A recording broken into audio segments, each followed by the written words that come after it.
my Tiny Bananas bunch. So I've had this dumb cold and it's lasted for almost 2 weeks, and I just think that that's obnoxious. I'm almost totally better. I still have a lingering cough and a little bit of congestion and kind of feel achy and tired, but other than that, I'm almost better. So that kind of explains why my hair is so amazing and why my face looks so awesome. And it also explains why this video is going to be kind of short and sweet, because I need to curl up with some Netflix. But I have 3 short stories for you. Actually, they're not really stories. They're just kind of like 3 small things that have happened in my life recently that are kind of fun.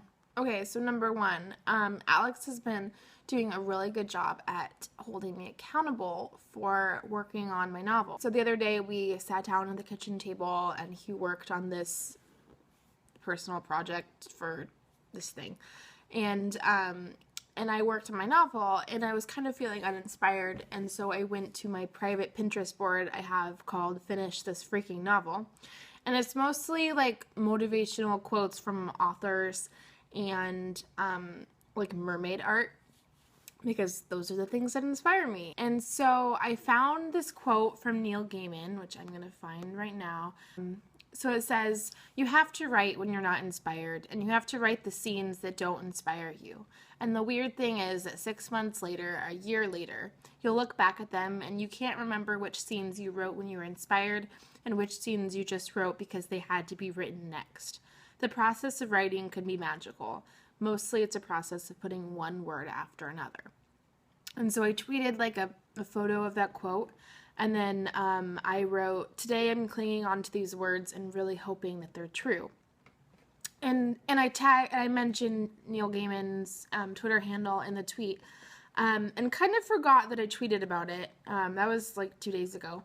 And then this morning I logged onto Twitter and noticed that this tweet had 181 retweets and 388 favorites, which was bananas. And then I realized that one of those 181 retweets was Neil Gaiman himself. I'm used to getting 10 favorites on a tweet if it's like a really good one. So yeah, that was a little crazy. Okay, number 2 story, life information nugget. Alex's best friend, his name is Andrew. He was our best man in our wedding. He shoots a lot of videos for companies and nonprofits and musicians and all sorts of people. And he is hired to kind of travel all over the world for these different video projects, which Alex and I are really jealous of. And so he was recently commissioned to shoot a video for like tourism for Canada. And so he was shooting in Nova Scotia, and he shot a lot of video of artists and chefs and different people that have these crafts that they work on.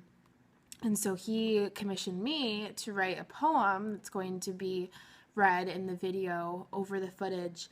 And it's just going to be talking about Nova Scotia and how land and environment affects artists and artisans and affects their craft. And so yeah, I'm still tinkering with it, but it's been really fun to write and really fun to work on. Number 3, life nugget. I was also recently commissioned, look at me being commissioned for stuff, to copy edit a middle grade manuscript that was written by my friend Rachel's mother, Judy.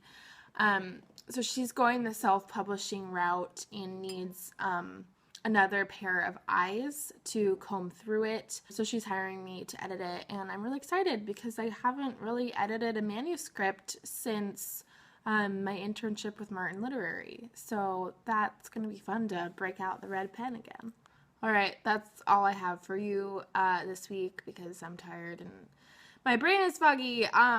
So I already know, though, what my next video is going to be about, and it's a little bit more meatier and a little bit more interesting, I think. So you can look forward to that. But I hope you're having a lovely day. I'm sorry for the eyesore that I am right now.